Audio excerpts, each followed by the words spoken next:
मांगल्ये शिवे सर्वार्थसाधके शरण्ये त्र्यंबके गौरी नारायणी नमस्ते। जयंती मंगला काली भद्रकाली कपालिनी दुर्गा क्षमा स्वधात्री स्वाहा स्वाहा नमस्ते। दोस्तों, मेजर टिप्स सिग्नल चैनल में आपका स्वागत है। माता की कृपा सभी भक्तों को प्राप्त हो।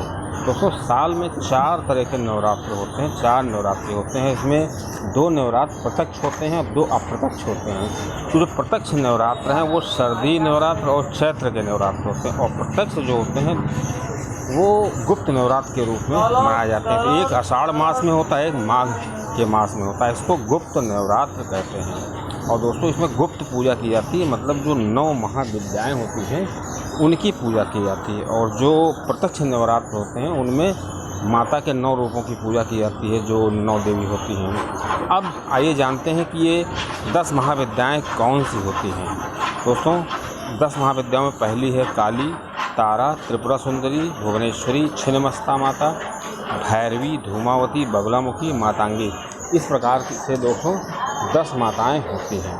अब दोस्तों, इस जो तांत्रिक साधक होते हैं उनके लिए बहुत ही अच्छा समय होता है, और ये जो गुप्त नवरात्र का समय होता है ये अलौकिक शक्ति का समय होता है। दोस्तों, गुप्त नवरात्रि जो होता है ये सिद्ध समय होता है, और इस समय को सिद्ध नहीं करना पड़ता है। इस समय जितने भी पूजा पाठ किए जाते हैं, देवी से जुड़े कोई भी कार्य करते हैं वो बहुत ही सिद्ध होते हैं। दोस्तों, अब इसमें जो तीसरा दिन होता है त्रिपुरा सुंदरी का होता है। अब दोस्तों आइए जान लेते हैं किस प्रकार इन महाविद्याओं की हमें पूजा करना चाहिए, विधि क्या है। तो किसी भी महाविद्या की पूजा करना हो तो सबसे पहली चीज़ तो हमें सबसे पहले उनका मंत्र जो है तैयार कर लेना चाहिए कि हमें किस मंत्र का जाप करना है, और उस मंत्र का जाप उस समय आने पर हम उसको अच्छे से कर सकें। और दोस्तों, कितने दिन हमको ये जाप करना है, कैसे जाप करना है, उसका संकल्प लेना है, इसे पहले से सोच लेना चाहिए, क्योंकि जल्दबाजी में कोई काम नहीं करना चाहिए। देवियों का काम होता है। दोस्तों, 9, 11, 21, 41 दिन, जितने दिन मेरी संभावना हो उसी हिसाब से हम इसको कर सकते हैं।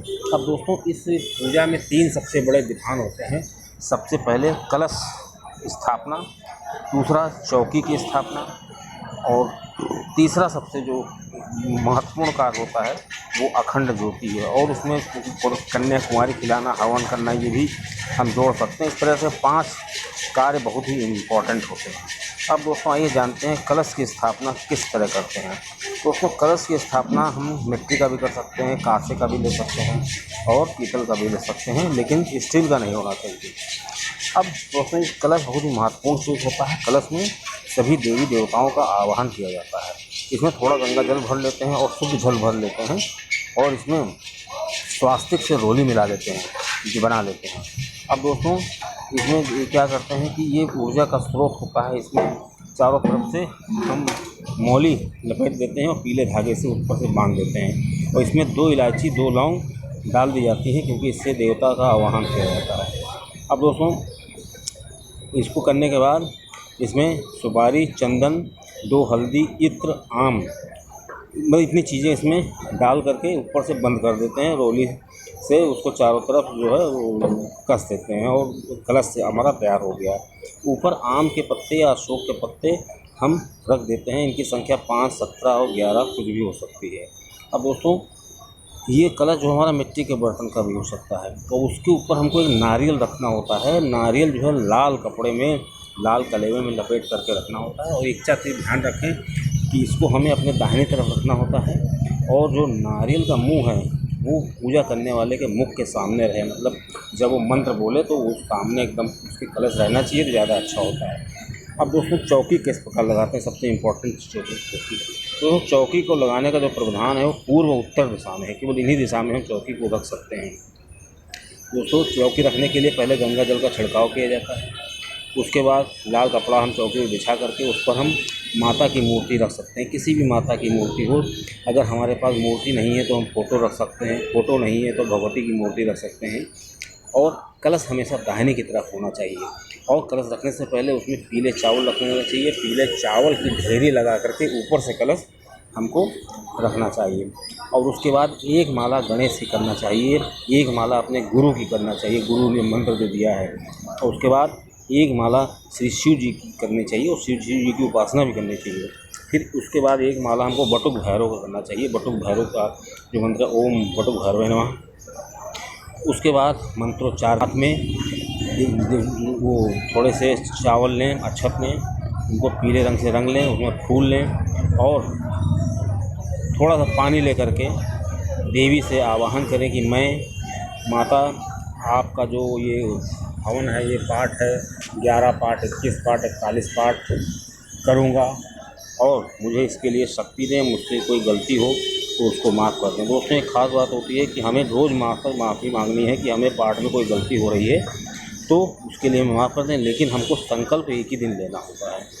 और इतना सामान लेने के बाद हमको 2 इलायची, 2 लौंग रख लेना चाहिए पूजा के लिए। मिठाई और दूध से बनी एक मिठाई लेना चाहिए और उसके बाद क्रीम मंत्र का जाप करना चाहिए, 3 बार आचमन करना चाहिए। उसके बाद हमको संकल्प लेना चाहिए। इतना काम करने के बाद हमारा जो पूजा का 2 स्टेप कंप्लीट हो जाते हैं।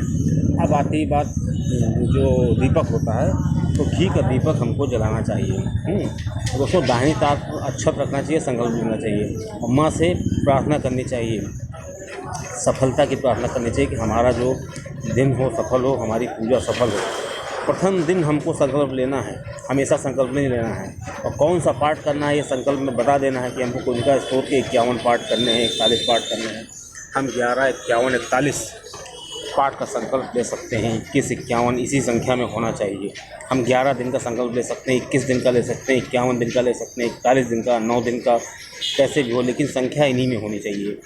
दोस्तों अब सिद्ध कुंजिका कल्प जो है पाठ उसको करना चाहिए और इसको पूरा पढ़ना चाहिए। उसको पढ़ने के बाद 51 बार उस सिद्ध कुंजिका का पाठ करना चाहिए। अब दोस्तों इसको करने में थोड़ा समय लगेगा। अगर हम 51 पाठ नहीं कर सकते हैं तो 21 पाठ कर सकते हैं, लेकिन इसको बहुत ही सिंपली करना चाहिए और एक माला सिद्ध कुंजिका जो मंत्र होता है उसकी एक माला करनी चाहिए। अगर माँ काली का गुरु मंत्र आपको मिला है तो ठीक है, उसके 9, 11, 21 माला आप कर सकते हैं, नहीं तो अपने गुरु मंत्र के द्वारा दिया हुआ एक माला उसको कर सकते हैं। उस मंत्र को जितना ज़्यादा करेंगे तो आपका जो जल तत्व है पृथ्वी वो बहुत ज़्यादा प्रधान हो जाएगा और आपके अंदर जो इस कुंजिका स्रोत से जो ऊर्जा मिलने वाली है उस ऊर्जा को आप संरक्षित कर लेंगे। ये सबसे अच्छा उपाय है। इसलिए ये नहीं कि हम खाली कुंजिका स्रोत का ही पाठ करेंगे, हमको उससे पहले श्री शिव जी का या जो गुरु ने मंत्र दिया है उसको भी 21 बार है, उसको अगर 1 लाख बार कर लें तो ज़्यादा बढ़िया रहेगा। दोस्तों अब बात आती है कि हमारा ये पूजा पूरा हो जाएगा। अब आखिरी दिन हमको एक चीज़ और ध्यान रखनी है कि हमको 3 नींबू से माता की बलि देनी है। माता को बलि देनी है कि मतलब हमारा जो भाव होना चाहिए वो ये होना चाहिए कि इस बलि देने का उद्देश्य हमारा ये है कि हमारे जो विकार हैं वो नष्ट हों, इसी तरह कट जाएँ जैसे हमने नींबू काटा है। और दोस्तों अंतिम दिन हमको ये ध्यान रखना चाहिए कि नारियल का भोग माता को लगाना चाहिए। उसके बाद उस नारियल के भोग को पूरे परिवार में बांट देना चाहिए। और सबसे आखिरी दिन हमको हवन ज़रूर करना है। हवन कोई ज़रूरी नहीं बहुत बड़ा हवन हो, आप छोटा हवन भी कर सकते हैं। उसके लिए जो सामग्री है वो आपको बता दें, देसी घी हो, काला तिल, नारियल, शहद, बादाम और ये सब चीज़ें एक साथ पीस लें और गरी का जो भूरा होता है वो, और उसकी माता को 108 आहुति दें सिद्ध कुंजिका मंत्र से, या जो भी मंत्र आप जपे हैं, जिस मंत्र का आपने आवाहन किया है या जिस मंत्र को आपने पूजा में रखा है उसी के हम 108 जाप कर सकते हैं। और आखिरी दिन में हमको 10वें दिन हमको कन्या का पूजन जरूर करना है। अगर कन्याएं ना मिले तो उन कन्याओं का खाना हमें मंदिर में दे देना है। अगर मंदिर में भी संभव न हो तो हमें गाय को खिला देना है। और एक चीज़ और ध्यान रखना है, कन्याओं को हमें दक्षिणा जरूर देना है। अगर हम दक्षिणा देने लायक कन्याएं नहीं पा रहे हैं तो हमें गरीब कन्याओं में बांट देना है। अगर वो भी संभव नहीं है तो हमको वो पैसा मंदिर में दान देना है और हमें उसको मंदिर की धन पेटी में दान दे देना है। और ये दोस्तों इतना अचूक उपाय है कि अगर आप कोई मंत्र करता है, उसको सिद्ध करता है, या ये जो है नवरात्र में सिद्ध कुंजिका का स्तोत्र का पाठ करता है, तो इतना ही अचूक उपाय है कि आपकी जो सोच होगी वहाँ जा नहीं सकती है, वहाँ से आपको लाभ मिलने लगेगा और इतनी ऊर्जा आपके शरीर में आ जाएगी कि आप उसका बखान नहीं कर सकते हैं और आपको अनचाहे स्थानों से लाभ मिलना शुरू हो जाएगा। और दोस्तों घर में जो है आपके बिल्कुल सम्मत रहेगी, कलह बिल्कुल 1% भी कलह नहीं होगी और सभी लोग मिल